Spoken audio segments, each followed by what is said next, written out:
It is what we're thinking about, and what we're thinking about is evolved communication. Hello, and welcome to the Mile High Church podcast. This is the place where we connect and converse to explore communication in our relationships, our social world, inner development, and spirituality. Today, we open our hearts and we get real.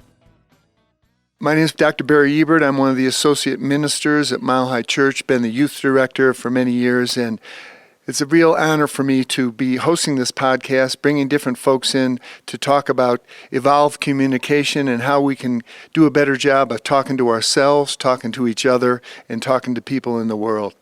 So in this episode, we're going to be talking a little bit about our inner critic, that voice that we have inside our head. We're all familiar with it. It can be scolding us. Very rarely is it encouraging us. But it's something that we got to come to grips with and make friends with. My special guest today is Reverend Kay Johnson, who's part of our healing ministry and works with a whole bunch of people. And so she's very familiar with the inner critic and how it can get in the way of our healing. So Kay, welcome. So glad that you're here with us today. And what are your thoughts just about the inner critic and making friends with it? Well, it's for sure true that evolved communication on any levels is going to start with what we're saying to ourselves. And unless you've really thought about that inner critic voice, it just feels like it's always there, and that it can come up with so many things, and that it's not something that we actually have control over, except we do. And so, if you think about it, what might be the notice that this inner critic gives to you very frequently? So, for example, the idea that, boy, you really made a fool of yourself in that meeting. You shouldn't have spoken up. That just didn't work. Or things like, never really quite be able to be as good as your sister. Or things that happened way in the past can be remembered by this inner critic. And so it's just something for us to become aware of and to notice. And when we can notice it, then we actually can be at choice. So the first thing is to pay attention to what that voice is saying to us. And I think that sometimes it comes from things that happened to us in childhood, or the way that we were perhaps disciplined by our parents. Often it was them pointing out what was wrong in order for us to learn to do the opposite, which would then be right. And so, that surely must be part of what you've done, Barry, with all the parenting workshops that you've done. Is that part of where this comes from? Well, I think the style of what you would call negative reinforcement, right? That our parents would tell us when we'd done something wrong to encourage us to do it in a different way, like you pointed out. But we carry those messages with us, like, now look what happened, now look what you've done. And then when we make mistakes or we perceive that we've done something wrong, we hear that voice. We hear that voice of our parents coming through us like, here, you've done it again. You knew better than to do this, but you did this. And it keeps us from moving forward. It keeps us from taking chances. It keeps us from taking risks. And it keeps us from stepping into the world. So I think that the inner critic has a limiting value for us. And we have to be, as you said, aware of it. And then we have to change that conversation. We have to step into it and use our conscious mind to move in the direction we want to go. Yeah, it's so true. And the reason that it seems hard is because we're really hardwired for the negativity. And it's a survival thing. I mean, for millennium, we have been trained to be survivors. And the ones who survived are the ones that we all inherited, and we are from that line. And so the negative is so easy. Actually, a therapist and an author and writer about this kind of thing named Rick Hansen has coined this phrase, which is really quite perfect. He says, negativity for the mind is like Velcro, and the positive experience like Teflon. Just rolls off, and the other one just stays with us, which is kind of an interesting way to think about it. So I think the first step is to become aware. And one of the things that we often do in the classes that we teach in the healing ministry is to try to get people to become aware of what it is they're thinking. And the best example of that is to put a sticky note on your bathroom mirror, is one of the places. And when you get up in the morning, what are you thinking of first thing when you look in the mirror? I mean, you're going, oh, hi, darling, I love you, or something else. How did I get to be this age? Oh, my goodness, what happened? So to become aware, and that's one of the great things you can do. And actually, you can take those crazy sticky notes and put one on the fridge, one on your computer, and one in the car. And really start to pay attention to what's happening. And we even suggest that you start jotting some of those things down in a journal, and to raise that awareness for sure. One of the things we want to be able to do is to distance ourselves a bit from that inner critic. And then when we do that, then we have more choice as to how we're going to decide what we're going to be thinking about. And one of the ways you can distance yourself is something that was suggested by Julia Cameron, who wrote the wonderful book, The Artist's Way. And what she does, she's an artist and she's also a writer, and she was very familiar with her inner critic. And finally, she decided, I'm going to create a name for this critic and a persona.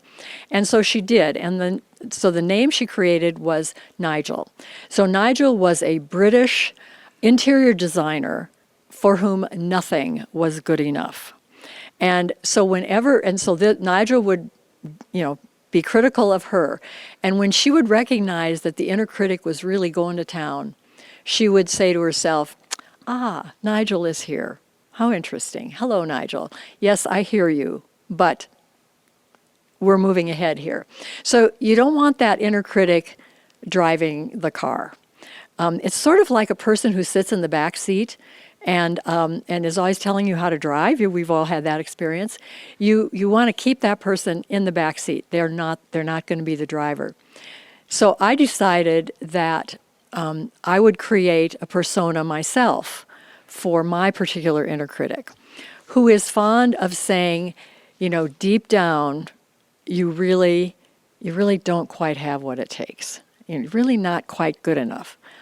And that's kind of an underlying belief that a very limiting belief that many of us have. We've had experiences that have made us feel like we're not quite enough. And then that's something we can carry forward very easily, and it'll pop up whenever we make a mistake, whenever we do something that we really did not intend to do. And so that can certainly come up there. So I decided to design my own persona. And so for me, it was a Midwestern, sturdy woman of an age, never married, so she had plenty of time to point out what was wrong.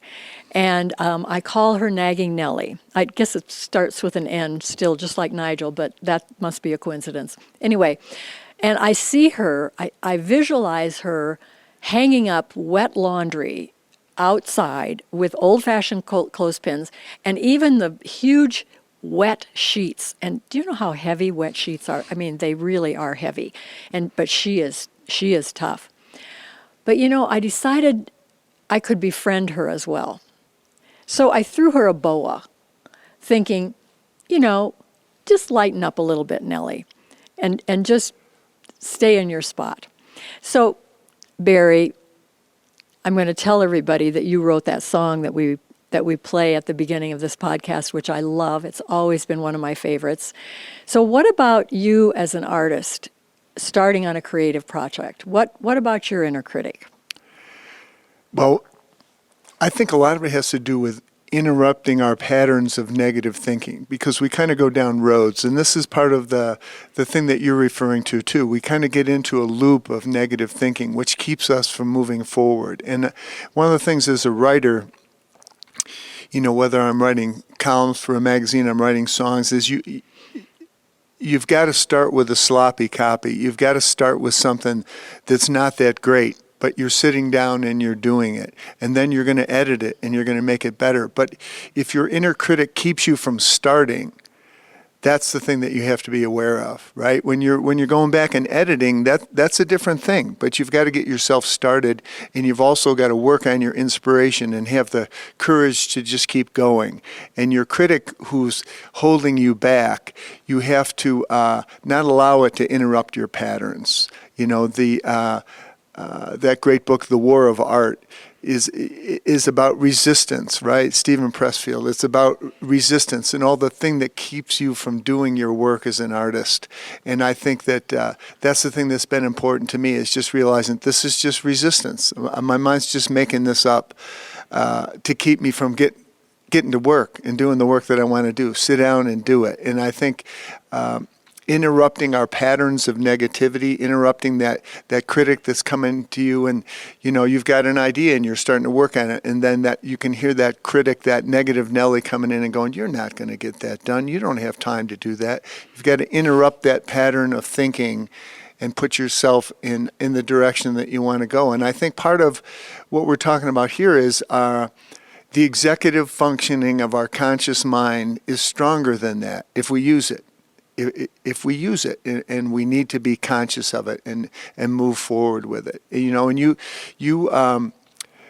you deal with a lot of people who are dealing with anxiety because of information that they've taken in from outside, and you're trying to connect people with their heart and with their spirit and what they know deeper in themselves about themselves. And I think that's why the inner critic is such a crucial thing in your work when you're talking to people about healing. Don't you think that that's true? That there's an inner part of them about whether or not they deserve to get better, or if they've done something to cause themselves to get sick, or there's something inherently flawed about them. And that pattern of thinking, unless they interrupt it and get onto a different wavelength, is not going to do them much good.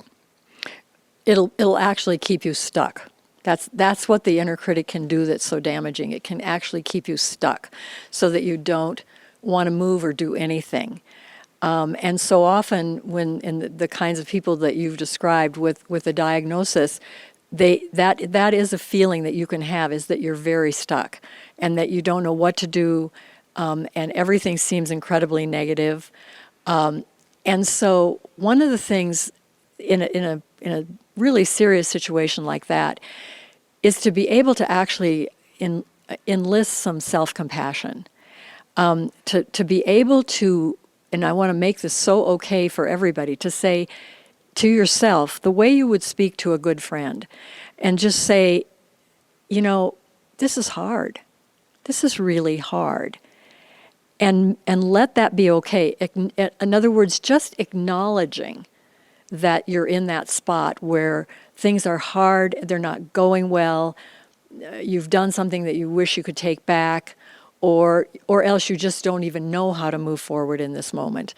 And the other thing about admitting and being able to say to yourself, this is really hard, but I'm doing the best I can.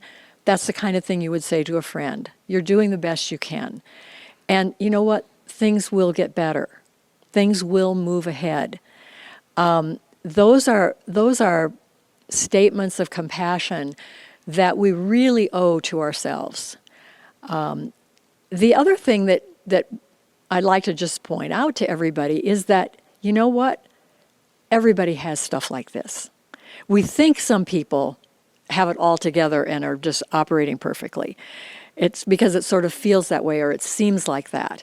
And social media, frankly, can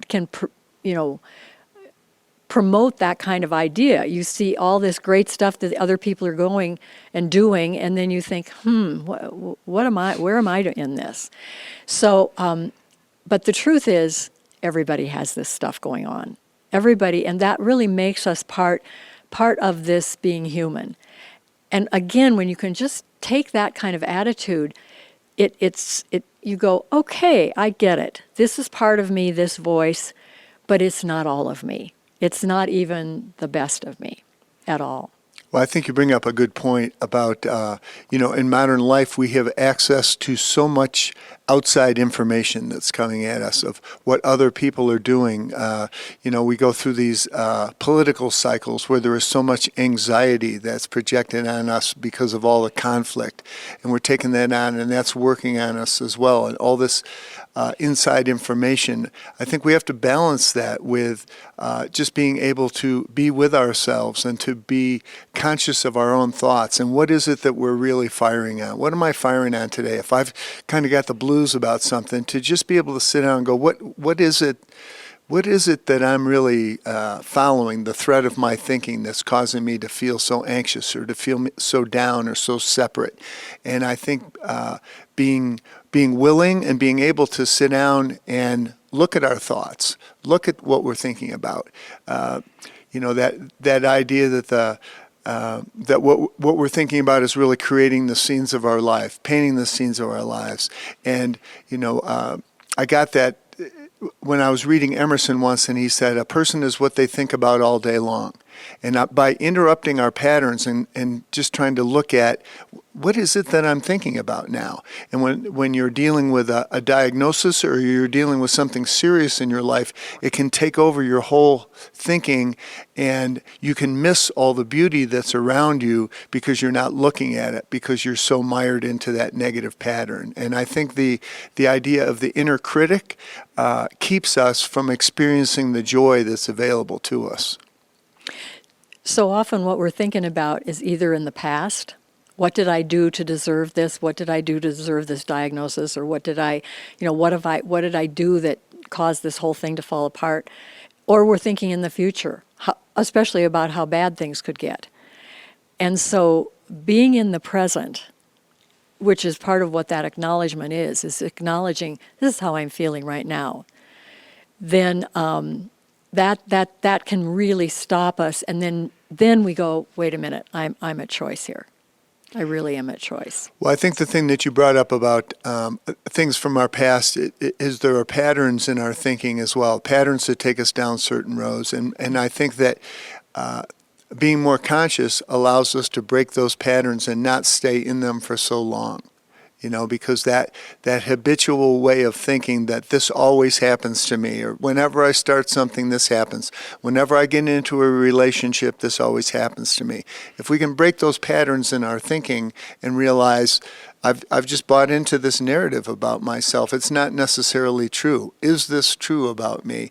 I think that's one of the greatest gifts that we have about taking our inner critic on, but not battling with it. And I like the thing that you said about befriending it, right? That you've got negative Nellie who's out hanging up the wash, and it's like, that's cool, that's what you're doing, and I got my life going on here too, and we can coexist here. Come on in, but I got stuff to do. And I really like that about befriending your inner critic. Yeah, you can ask yourself some pretty significant questions like, is this true? What I'm saying, is this true? Is it inspiring? Because if it isn't inspiring, how long do I want to stay here? Is it necessary? Do I really need to say this? And then what could I say that would be kind? I mean, I don't even think we were ever taught to think kindly about ourselves. And yet that's really the basis of the self-compassion, is to give yourself the opportunity to think kindly, to speak kindly to yourself in the face of that inner critic. Well, I think that's great because, it brings us back to where you started about thinking about negative reinforcement as a child, that a lot of us grew up with negative reinforcement. Our parents really tried to scold us and put us down when we made mistakes as a way of inspiring us to do it differently. But it doesn't necessarily work that way. And when we carry those patterns with us, we have a tendency to beat ourselves up in the same way. And no one is tougher on us than we are on ourselves, right? We might criticize other people, but our greatest criticism comes towards ourselves. So the thing that you talked about, compassion, of having compassion in our communication with ourselves, is really where having a higher level of communication really begins, of being able to be kinder with ourselves as we go through our days. I know that you have a process that you'd like to do with us here, which might be a great way to get us going on the right track. So I want you to get into that and also kind of explain to us where we're headed. You bet. So yeah, let's do a little short process here where we just take a little break from whatever's going on and deal with this inner critic. So just to become present, and if you're in a place where you can close your eyes, certainly do that. But if you're driving or walking, it doesn't matter. You can leave your eyes open for this one. So bring to mind a time when you have had something that's really distressed you, or maybe you're worried about something right now. Maybe you're stressed about something right now, worried about an argument you had with a family member, or something that isn't going well that you're worried about, some issue like that. And then bring into your mind, as you think about what those words are, just bring your attention to that. What is that critic warning you about? What is that inner voice keep harping on? Who did this? Who didn't do the right thing? What happened? Who said something? Who didn't say something? Whatever those things might be, just give it a little moment of silence to bring all that into your mind.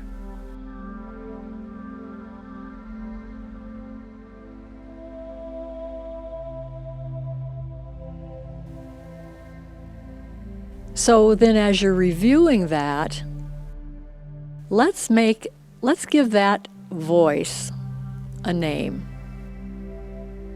Just whatever pops into your mind first. Let's make that a persona with a name, like I explained earlier for myself and for Julia Cameron. And then start to imagine what that person might be like. What they might look like, what they might be doing. Is that the person in the back seat of the car that's always nagging? Or something else. Doesn't even have to be a person, actually. It could be a cartoon character. So now that you have a name and a persona, hopefully, and again, I would suggest that you jot this down somewhere just for the fun of it, and maybe expand it a bit. What are they doing and so forth. And you might also throw a little something, a little bonus to that inner critic, because the truth is they're trying to keep you safe. They're trying to keep you from going against the goals that you've set. They don't want you to fail. It's interesting to look at it that way. So if it's that person in the back seat, maybe you should need to throw them a couple of cookies. Like I threw the boa to nagging Nellie. We're together. We're always going to be together. But you are not going to drive the car. And so let's just move into some self-compassion at the same time. And so I would invite you to just take in these words as blessings upon yourself. This might be hard, but I'm doing the best I can. I know deep down that things will get better. Things will improve.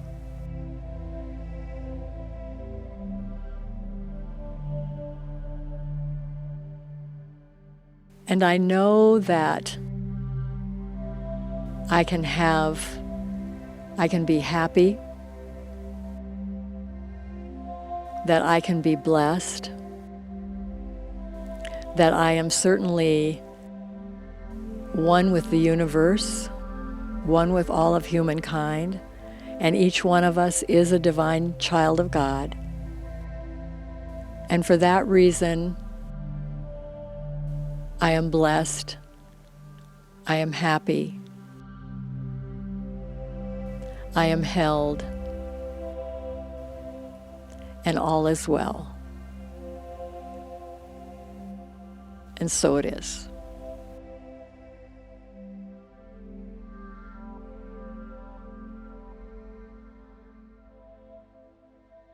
Thank you. Thank you, Kay. So thanks for being with us today, and I appreciate all your insights on the inner critic. And everybody listening, I hope you gained some new insights about your new inner world. And be sure to just subscribe to our podcast and tune us in again. And if you'd like to learn more about our Evolved Communication Initiative at Mile High Church, visit milehighchurch.org. Thanks for being with us today. Peace.